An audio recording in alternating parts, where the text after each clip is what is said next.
नमस्कार, मैं doctor RP. Sonkar, associate professor मनोविज्ञान विभाग, वसंत कन्या महाविद्यालय, काशी हिंदू विश्वविद्यालय। एक बार फिर आप सभी सम्मानित अभिभावकों एवं प्रिय विद्यार्थियों का हार्दिक स्वागत एवं अभिनंदन करता हूं। प्रिय विद्यार्थियों, जैसा कि आप सभी जानते हैं कि इस समय माइनर एंड अदर कोर्सेस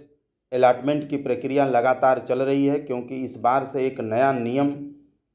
एक नई चीज़ निश्चित रूप से लागू हुआ है, जिसको लेकर के तमाम तरह की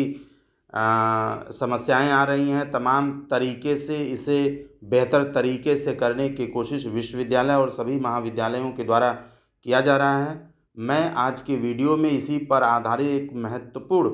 मुद्दे पर आपसे बात करूंगा कि माइनर अलॉटमेंट किस तरीके से किया जा रहा है और माइनर सब्जेक्ट के अलावा अन्य तरह के जो कोर्सेज हैं वह कौन कौन से हैं और इनका अलॉटमेंट कैसे किया जा रहा है। इन्हीं तमाम तरह के मुद्दे पर मैं आपसे बात करूंगा। मैं आपको बता दूं कि इस बार NEP 20 के आधार पर कई तरह के परिवर्तन किए गए हैं जो 2024-25 से लागू है, और पहले के जो सिस्टम थे, पहले के जो तरीके थे, उन सारी चीज़ों को बदल दिया गया है। और इस बार यानी 2024-25 से सब्सिडरी या सब्जेक्ट कम्बिनेशन के जगह पर अलग अलग तरह के कोर्सेस को चलाए जाने का प्राविधान है। और इसके अंतर्गत मैं आपको बता दूं कि कुल 6 अलग अलग सब्जेक्ट आपके पास होंगे, 6 अलग अलग कोर्सेस आपके पास होंगे, जिनको आपको UG के अलग अलग सेमेस्टर में पढ़ना होगा। इसी मुद्दे पर विस्तार से मैं समझाने की कोशिश करूंगा, एक एक चीज़ों को साफ करने की कोशिश करूंगा। मैं पहले आपको यह याद दिला दूं, और आप स्क्रीन पर भी देख पा रहे हैं, थोड़ा सा मैं जूम कर दूं जिससे कि आप अच्छे तरीके से पढ़ लें। 6 अलग अलग सब्जेक्ट आपको UG फर्स्ट सेमेस्टर से शुरुआत करनी होगी, जिसमें जो पहला सब्जेक्ट है जिसको हम मेजर सब्जेक्ट बोलते हैं। और मेजर सब्जेक्ट का मतलब ये हो गया कि जिस सब्जेक्ट में आपको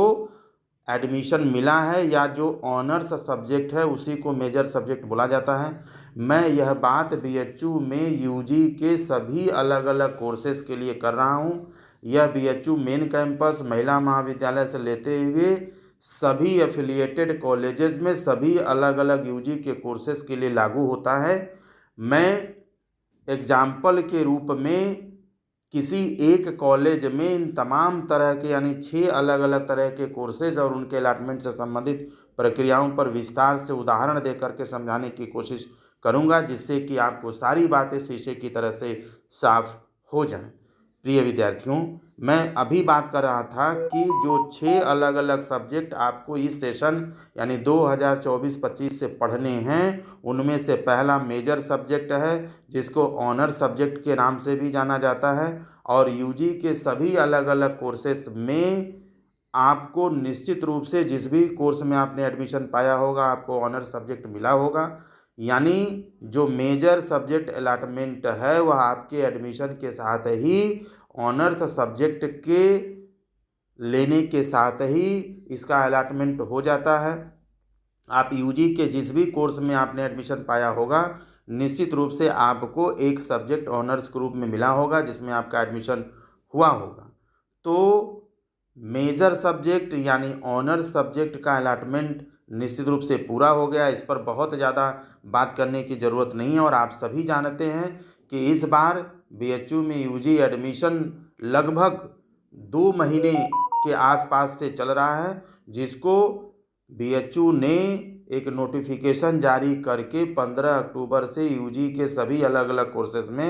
एडमिशन की प्रक्रिया को बंद कर दिया है। और मैं आपको ये भी बता दूं कि इस बार UG के अलग अलग कोर्सेज में एडमिशन करने के लिए, सभी अलग अलग कोर्सेज में सीटों को भरने के लिए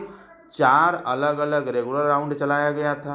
2 स्पॉट राउंड चलाया गया था, और 2 सबसे बाद में स्पेशल मॉपअप राउंड चलाया गया था।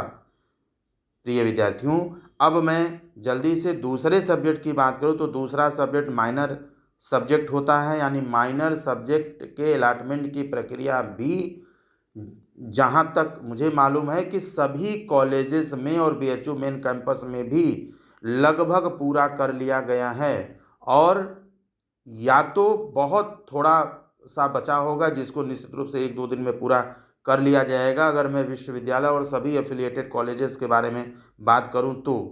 अगर मैं विशेष रूप से वीकेएम यानी वसंत कन्या महाविद्यालय के बारे में बात करूं तो वसंत कन्या महाविद्यालय में माइनर सब्जेक्ट अलॉटमेंट की प्रक्रिया बहुत पहले ही पूरी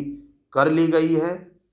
और इस समय 4 अलग अलग कोर्सेज पर काम किया जा रहा है। चूँकि यह पहली बार इस तरह की विधा पहली बार लागू हुई है, इस तरह का सिस्टम पहली बार लागू हुआ है, इसलिए सभी लोगों में जितने भी टीचर्स, जितने भी विशेषज्ञ इस मुद्दे पर काम कर रहे हैं, कई तरह की समस्याएं आ रही हैं, कई चीज़ों को समझने में भी समय लग रहा है, इसलिए कई बार काम करने के बावजूद भी उसे फिर से चेंज करना पड़ा है, बदलना पड़ा है। इसलिए फाइनल रूप से जो 4 अलग अलग कोर्सेज हैं जिनको मल्टी डिसिप्लिनरी सब्जेक्ट यानी एमडी के नाम से जाना जाता है, यह और स्किल इन्हांसमेंट कोर्स यानी एसईसी, एबिलिटी इन्हांसमेंट कोर्स यानी एईसी, और वैल्यू एडेड कोर्स यानी वीएसी, ये जो मैं 4 की बात कर रहा हूँ, यानी तीसरे, चौथे, पाँचवें और छठवें जो सब्जेक्ट के अलॉटमेंट के बारे में अगर बात करूँ तो इस पर काम किया जा रहा है। लगभग सभी कॉलेजेस में, कैंपस में इस पर काम किया जा रहा है, और बहुत ही जल्द यानी इस सप्ताह तक एमडी, एसईसी, एईसी और वीएसी, ये चारों सब्जेक्ट का अलॉटमेंट पूरा इस सप्ताह तक निश्चित रूप से कर लिया जाएगा। अंडर प्रोसेस है, इस पर काम किया जा रहा है, इसके अलॉटमेंट की प्रक्रिया किया जा रहा है। अब मैं आपको एक बार पुनः याद दिला दूं कि इस बार मेजर के साथ साथ यानी ऑनर्स सब्जेक्ट के साथ साथ minor, multi disciplinary, skill enhancement, ability enhancement and value added course के रूप में कुल 6 अलग अलग विषयों का चयन आपको करना है, आपको पढ़ना है। प्रिय विद्यार्थियों, अगर मैं इन तमाम तरह के चीज़ों के आधार पर आपको कुछ विशेष जानकारी दूं और मैं वीकेएम में इन सभी 6 अलग अलग कोर्स में अलॉटमेंट की प्रक्रिया के आधार पर वसंत कन्या महाविद्यालय को एक उदाहरण मान करके आपको समझाऊं तो निश्चित रूप से आप यह समझ सकते हैं कि इस पर कितना काम हुआ है। सबसे पहले मैं आपको बता दूं कि वीकेएम के तरफ से यानी वसंत कन्या महाविद्यालय के तरफ से शनिवार को यानी 19 अक्टूबर 2024 को एक नोटिस जारी किया गया है। यह नोटिस वीकेएम के ऑफिशियल वेबसाइट पर भी जारी किया गया है। यह नोटिस आप सभी के ग्रुप में भी भेजा गया है। यह नोटिस महाविद्यालय में नोटिस बोर्ड पर और कैंपस में कई जगहों पर डिस्प्ले भी किया गया है, जिससे आप पढ़ सकते हैं और सभी अलग अलग कोर्सेज़ के बारे में आप जान सकते हैं कि आपको कैसे सारी चीज़ें करनी हैं। आप इस स्क्रीन पर आप देख पा रहे हैं, सीधे सीधे इसमें लिखा हुआ है। अगर आपका एडमिशन वीकेएम में हुआ है तो निश्चित रूप से यह सूचना आपके लिए बहुत महत्वपूर्ण है, और इस सूचना में साफ साफ लिखा गया है कि बीए, मैं थोड़ा इसको जूम कर रहा हूँ जिससे कि आप इसको अच्छे से पढ़ पाएँ। बीए प्रथम वर्ष की सभी छात्राओं को सूचित किया जाता है कि आप अपने मेजर और माइनर के साथ साथ multi disciplinary course, enhancement course, skill enhancement course के साथ साथ एबिलिटी इन्हांसमेंट कोर्स और वैल्यू एडेड कोर्स से संबंधित जो फॉर्म है उसको भर करके आप निश्चित रूप से समय के अंदर महाविद्यालय में जमा करें। और इसमें साफ साफ नीचे की तरफ अगर आप देखें तो 21 और 22 अक्टूबर तक यानी सोमवार और आज मंगलवार है, 21 और 22 अक्टूबर तक आप फॉर्म यानी ये तमाम तरह के जो कोर्सेज़ के बारे में हमने बात किया, यानी लास्ट के जो 4 हैं, एमडी से लेकर के वैल्यू एडेड कोर्स तक के जो 4 अलग अलग सब्जेक्ट्स हैं, इनके लिए वीकेएम में एक फॉर्म बनाया गया है, जिस फॉर्म को आपको सोमवार तो बीत गया, मंगलवार आज है, यानी आज तक, यानी आपको सोमवार और मंगलवार तक वीकेएम के ऑफिस से श्रीमती प्रविशा विश्वकर्मा जी से आपको 11 बजे से लेकर के 2 बजे के बीच लेना है और इसे सोमवार और मंगलवार तक भर करके निश्चित रूप से 23 और 24 यानी बुधवार और बृहस्पतिवार तक, यानी कल और परसों तक निश्चित रूप से फॉर्म आपको भर करके वीकेएम ऑफिस में श्री विकास त्रिपाठी जी के पास आपको 3 बजे से लेकर के 5 बजे के बीच जमा करना है। यह बहुत ही महत्वपूर्ण सूचना मैं आपको बता रहा हूं, जिससे कि आप इस पर ध्यान दें। आप अतिशीघ्र फॉर्म वीकेएम ऑफिस से ले लें, उसको भर करके आप ऑफिस में ही जमा करें। मैंने आपको बताया कि किससे आपको लेना है, कितने बजे लेना है, किसके पास जमा करना है, कितने बजे तक जमा करना है, इन सारी चीज़ों को ध्यान दें। और जो फॉर्म आप लेंगी वह 2 पन्ने का फॉर्म है। इस फॉर्म में कई तरह के इन्फॉर्मेशंस आपको देने हैं। मैं आपको बहुत ही संक्षिप्त में इसे समझाने की कोशिश करूंगा। इसी तरह का फॉर्मेट कुछ अन्य महाविद्यालयों में हो सकता है, बीएचयू मेन कैंपस में, महिला महाविद्यालय में हो सकता है, या थोड़ा बहुत इधर उधर थोड़ा अंतर हो सकता है, लेकिन सभी जगहों पर, सभी सेंटर पर इस तरह की प्रक्रियाओं को अंतिम रूप दिया जा रहा है, जिसमें निश्चित रूप से आप ध्यान दें और इन चीज़ों को, इस प्रक्रिया को आप अतिशीघ्र पूरा करें, जिससे कि एडमिशन की प्रक्रिया पूरा हो सके, minor and other course allotment की प्रक्रिया समय से पूरा हो सके, जिससे कि इन सारे कोर्सेज की, सारे सब्जेक्ट की पढ़ाई भी, क्लासेज भी समय से शुरू हो सके, जिससे आने वाले सेमेस्टर एग्ज़ाम में यानी जनवरी में आप अपनी परीक्षा को बेहतर तरीके से दे पाएँ। सबसे पहला पेज लेते हैं जहाँ पर फॉर्म 1 लिखा हुआ है। यहाँ पर कुछ जनरल इन्फॉर्मेशन है जिसे आपको भर करके जमा करना है, जहाँ पर आपको अपना नाम लिखना है, सीवीटी रोल नंबर लिखना है, फैकल्टी ऑफ आर्ट्स या सोशल साइंस में से जिस फैकल्टी के आप स्टूडेंट हैं उसके आगे वो फैकल्टी का नाम लिखना है, एनटीए स्कोर लिखना है, जिस कोटे में आपका एडमिशन हुआ है वो कोटा आपको लिखना है, जिस कैटेगरी से आप बिलोंग करते हैं वो कैटेगरी लिखना है, मेजर सब्जेक्ट यानी ऑनर सब्जेक्ट आपको वहाँ लिखना है जो आपको मिला है, माइनर सब्जेक्ट में जो आपको मिला वो लिखना है, मोबाइल नंबर लिखना है, और मोबाइल नंबर आपको व्हाट्सएप वाला लिखना है जिससे किसी तरह का कम्युनिकेशन करना आपके साथ संभव हो सके। और सबसे बड़ी बात जो नीचे नोट में लगाया है, इनक्लोज एडमिशन लेटर यानी enclose provisional admission letter, provisional admit card, आप जो भी कह लीजिए, आप सभी के पास एडमिशन पूरा होने के बाद प्रोविजनल एडमिट कार्ड जनरेट किया गया होगा और आपने यह प्रोविजनल एडमिट कार्ड बीएचयू में डॉक्यूमेंट वेरिफिकेशन के समय प्रस्तुत भी किया था। उसी प्रोविजनल एडमिट कार्ड को या प्रोविजनल एडमिशन लेटर को आप सेल्फ अटेस्ट करके इस फॉर्म के साथ ज़रूर अटैच करेंगे, क्योंकि यह करना बहुत ही अनिवार्य है। और आगे अगर हम बात करें, और सबसे पहले अगर हम मल्टी डिसिप्लिनरी यानी एमडी के बारे में बात करें, मल्टी डिसिप्लिनरी अलॉटमेंट के बारे में बात करें, तो चूँकि वीकेएम का उदाहरण लेकर के मैं समझा रहा हूँ, अलग अलग महाविद्यालयों में भी ज़्यादातर एफिलिएटेड कॉलेजेस में आर्ट्स एंड सोशल चलता है, कुछ महाविद्यालयों में कुछ और तरह के कोर्सेज चलते हैं। तो जितने अलग अलग कोर्सेज होंगे उनसे संबंधित इसी तरह का फॉर्मेट बना होगा, आपको उनको भरना होगा। चूँकि मैं वीकेएम का उदाहरण ले रहा हूँ और वीकेएम में सिर्फ आर्ट्स एंड सोशल साइंस ही चलता है, इसलिए आर्ट्स एंड सोशल साइंस को मैं यहाँ पर बताऊँगा। और मल्टी डिसिप्लिनरी सब्जेक्ट में अगर सबसे पहले आर्ट्स की बात करें, तो जितने भी छात्राओं का एडमिशन वीकेएम में फैकल्टी ऑफ आर्ट्स में हुआ है उन सभी को मल्टी डिसिप्लिनरी के रूप में 6 सब्जेक्ट का ऑप्शन दिया जाएगा, यानी मल्टी डिसिप्लिनरी सब्जेक्ट के रूप में आपको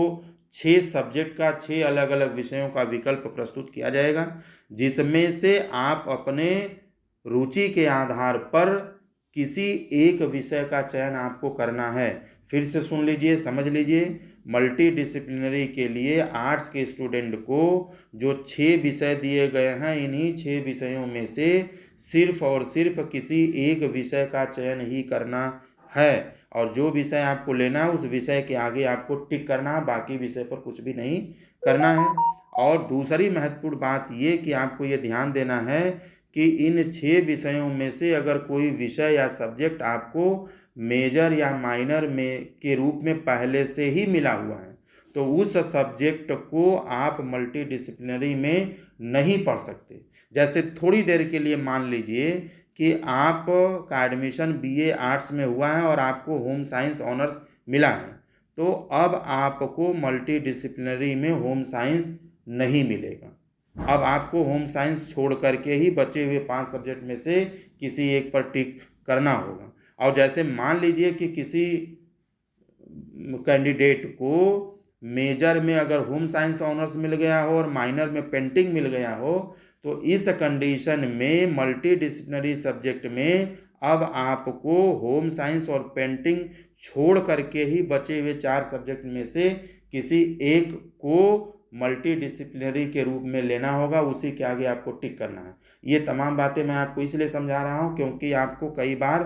चीज़ों को पढ़ने के बावजूद भी समझ में नहीं आता है, इसलिए आप इसको ध्यान दें। अगर मैं मल्टी डिसिप्लिनरी में सोशल साइंस की बात करूं, यानी multi disciplinary subject allotment for social science students, अगर आपका admission BA first year social science में हुआ है, तो आपको मल्टी डिसिप्लिनरी सब्जेक्ट के रूप में वही 6 सब्जेक्ट का ऑप्शन विकल्प पर प्रदान किया जाता है जो फैकल्टी ऑफ आर्ट्स के बच्चों को दिया गया था। इसमें भी सेम नियम लागू होता है कि आप निश्चित रूप से इसमें कोई एक ही सब्जेक्ट जो आपको सबसे अच्छा लगता है उस पर टिक करेंगे। इन 6 में से कोई एक सब्जेक्ट आप टिक करेंगे और वही सब्जेक्ट आपको मल्टी डिसिप्लिनरी के रूप में दिया जाएगा। अब आते हैं अगले कोर्स के बारे में, जिसका नाम है स्किल इन्हांसमेंट कोर्स, जिसको शॉर्ट में SEC बोला जाता है। अब स्किल इन्हांसमेंट कोर्स पहले हम आर्ट्स के बारे में बात करते हैं, उसके बाद हम सोशल साइंस पर आएंगे। अगर आप आर्ट्स के स्टूडेंट हैं तो निश्चित रूप से स्किल इन्हांसमेंट कोर्स के रूप में 10 अलग अलग विषय आपको दिए गए हैं। इन 10 अलग अलग विषयों में से किसी एक विषय को आपको चयन करना पड़ेगा, उस विषय के आगे आपको टिक करना पड़ेगा। और 10 विषय जैसा कि आप स्क्रीन पर देख पा रहे हैं, फैकल्टी ऑफ आर्ट्स के लिए स्किल इन्हांसमेंट कोर्स के लिए AISC and archaeology, English, geography, Hindi, home science, painting, philosophy, music, instrumental music, vocal और संस्कृत, 10 अलग अलग विषय हैं। किसी दूसरे महाविद्यालय में अगर इन विषयों की संख्या ज़्यादा होगी तो इसके विकल्प ज़्यादा भी हो सकते हैं, इन विषयों की संख्या कम होगी तो इसके विकल्प कम भी हो सकते हैं। मैं VKM यानी वसंत कन्या महाविद्यालय में आर्ट्स में चलाए जाने वाले कोर्सेज के आधार पर स्किल इन्हांसमेंट कोर्स के बारे में बात कर रहा हूँ, चूँकि वहाँ पर 10 आर्ट्स के कोर्स सब्जेक्ट की पढ़ाई होती है। तो इन्हीं 10 अलग अलग सब्जेक्ट्स में से आपको स्किल इन्हांसमेंट कोर्स के रूप में किसी एक विषय पर टिक करना होगा, जो आपको निश्चित रूप से प्रदान किया जाएगा। और यहाँ भी एक बात मैं निश्चित रूप से आपको दोहरा दूँ, याद दिला दूँ कि स्किल इन्हांसमेंट कोर्स में भी आपको वो सब्जेक्ट नहीं मिलेगा जो सब्जेक्ट आपने ऑलरेडी मेजर और माइनर में आपको मिल गया है, उसको छोड़ करके ही आप किसी बचे हुए सब्जेक्ट को टिक करेंगे जो आपको स्किल इन्हांसमेंट कोर्स के अंतर्गत वो सब्जेक्ट प्रदान किया जाएगा। अब मैं जल्दी से अगर skill enhancement course for social science students के बारे में बात करूं, यानी आपका एडमिशन BHU मेन कैंपस या MMB या किसी एफिलिएटेड कॉलेजेस में हुआ है, तो सभी जगहों पर आपको ये सारे 6 अलग अलग सब्जेक्ट्स पढ़ने होंगे। यह बात अलग है कि कुछ जगहों पर इन जगहों पर सब्जेक्ट संख्या ज़्यादा भी हो सकती है, कम भी हो सकती है, कोर्सेज की संख्या ज़्यादा हो सकती है, कम हो सकती है, लेकिन ये 6 अलग अलग सब्जेक्ट्स आपको निश्चित रूप से पढ़ना है, चाहे सब्जेक्ट जो भी हो, लेकिन 6 अलग अलग कोर्सेज के रूप में आपको 6 सब्जेक्ट निश्चित रूप से पढ़ने हैं। मैं बात कर रहा था skill enhancement course for social science, यानी आपका एडमिशन यदि सोशल साइंस में हुआ है तो आपको स्किल इन्हांसमेंट के रूप में सिर्फ 4 विषयों का ऑप्शन दिया जाता है, जिसमें इकोनॉमिक्स, जियोग्राफी, साइकोलॉजी और सोशियोलॉजी है। बाकी 2 जो सब्जेक्ट है जिसको हिस्ट्री और पॉलिटिकल साइंस बोला जाता है, इन 2 विषयों को हटा दिया गया है। यानी स्किल इन्हांसमेंट कोर्स में बीए सोशल साइंस के बच्चों को 4 विषयों में से किसी एक विषय का चयन करना है। जो विषय आप चाहेंगे वो विषय आपको निश्चित रूप से प्रदान कर दिया जाएगा। इन चारों में से कोई भी एक विषय आप स्किल इन्हांसमेंट कोर्स के रूप में ले सकते हैं। बात वहीं पर फिर वही आती है कि आपका एडमिशन बीए सोशल साइंस में हुआ है और जो मेजर सब्जेक्ट आपको मिला है यानी ऑनर्स मिला है और जो माइनर के रूप में आपको सब्जेक्ट मिला है, उन 2 सब्जेक्ट को छोड़ करके ही, जैसे थोड़ी देर के लिए मान लीजिए कि आपको ऑनर्स इकोनॉमिक्स मिल गया और आपको माइनर के रूप में सोशियोलॉजी मिल गया, तो अब यहाँ पर स्किल इन्हांसमेंट के रूप में इकोनॉमिक्स और सोशियोलॉजी आपको नहीं मिलेगा। अब आपको जियोग्राफी और साइकोलॉजी 2 सब्जेक्ट बचते हैं। इन्हीं में से किसी एक सब्जेक्ट को आपको टिक करना होगा, आपको लेना होगा और स्किल इन्हांसमेंट के रूप में आपको पढ़ना होगा। प्रिय विद्यार्थियों, अब मैं जल्दी से एबिलिटी इन्हांसमेंट कोर्स यानी AEC के बारे में बात करूं। और एबिलिटी इन्हांसमेंट कोर्स जो है यह आर्ट्स और सोशल साइंस के लिए अलग अलग नहीं है, बल्कि आपका एडमिशन चाहे बीए आर्ट्स में हुआ हो या बीए सोशल साइंस में हुआ हो, कहीं भी किसी भी सेंटर पर हुआ हो, आपको एबिलिटी इन्हांसमेंट कोर्स यानी AEC के रूप में, आप चाहे आर्ट्स के स्टूडेंट हो चाहे सोशल के स्टूडेंट हो, आपको सिर्फ इंग्लिश, हिंदी और संस्कृत 3 विषयों में से ही किसी एक विषय को लेना है। और फिर से मैं आपको यहाँ बता दूँ, किसी सब्जेक्ट को रिपीट नहीं करना है, यानी हिंदी, इंग्लिश, संस्कृत में से कोई सब्जेक्ट आपको ऑलरेडी मेजर में या माइनर में मिला हुआ है तो आप उस सब्जेक्ट को एबिलिटी इन्हांसमेंट कोर्स के रूप में दोबारा नहीं ले सकते। उस सब्जेक्ट को छोड़ करके ही जो बचे हुए सब्जेक्ट हैं उनमें से ही किसी एक को आप इस कोर्स के अंतर्गत यानी एबिलिटी इन्हांसमेंट कोर्स यानी AEC के रूप में आप ले सकते हैं। निश्चित रूप से सोशल साइंस वालों के लिए दिक्कत नहीं है, क्योंकि सोशल साइंस में इंग्लिश, हिंदी और संस्कृत नहीं पढ़ाया जाता है, इसलिए उनको न तो ऑनर्स में नहीं मिला होगा और यदि माइनर में भी नहीं मिला होगा, क्योंकि सोशल साइंस के बच्चों में को मेजर में भी सोशल साइंस के 6 सब्जेक्ट में से ही कोई सब्जेक्ट मिला होगा और माइनर में भी उनको बचे हुए सब्जेक्ट में से ही यानी सोशल के बचे हुए सब्जेक्ट में से ही कोई एक सब्जेक्ट माइनर में मिला होगा। लेकिन बात महत्वपूर्ण है आर्ट्स वालों के लिए, क्योंकि हिंदी, इंग्लिश, संस्कृत ये तीनों आर्ट्स के सब्जेक्ट हैं। तो हो सकता है कि आपको आर्ट्स में मेजर और माइनर में इसमें से 2 सब्जेक्ट मिले हों तो एक बचा हुआ सब्जेक्ट ही सिर्फ आपके लिए विकल्प होगा, जिसको आप एबिलिटी इन्हांसमेंट कोर्स में ले सकते हैं। और अगर सिर्फ आपको मेजर में एक सब्जेक्ट मिला है, माइनर में कुछ और मिला है, तो फिर आपके सामने 2 विकल्प बचते हैं। तो मैं बार बार आपको ये बात समझा रहा हूँ कि एबिलिटी इन्हांसमेंट कोर्स में अन्य कोर्सेज की तरह ही 3 विषयों में से अगर कोई विषय आपको मेजर और माइनर में पहले से ही मिला हुआ है तो आप उस विषय का चयन इस कोर्स के लिए नहीं कर सकते। आप किसी नए विषय को ही आप चयन करेंगे और उस विषय के आगे आपको सही का निशान लगाना है, टिक लगाना है। और अब आते हैं हम लास्ट कोर्स, अंतिम कोर्स, जिसको हम वैल्यू एडेड कोर्स यानी VAC बोलते हैं। और वैल्यू एडेड कोर्स के लिए मैं आपको बता दूं कि आर्ट्स और सोशल साइंस दोनों विद्यार्थियों के लिए वैल्यू एडेड कोर्स के अंतर्गत 3 अलग अलग विषयों को रखा गया, जिसे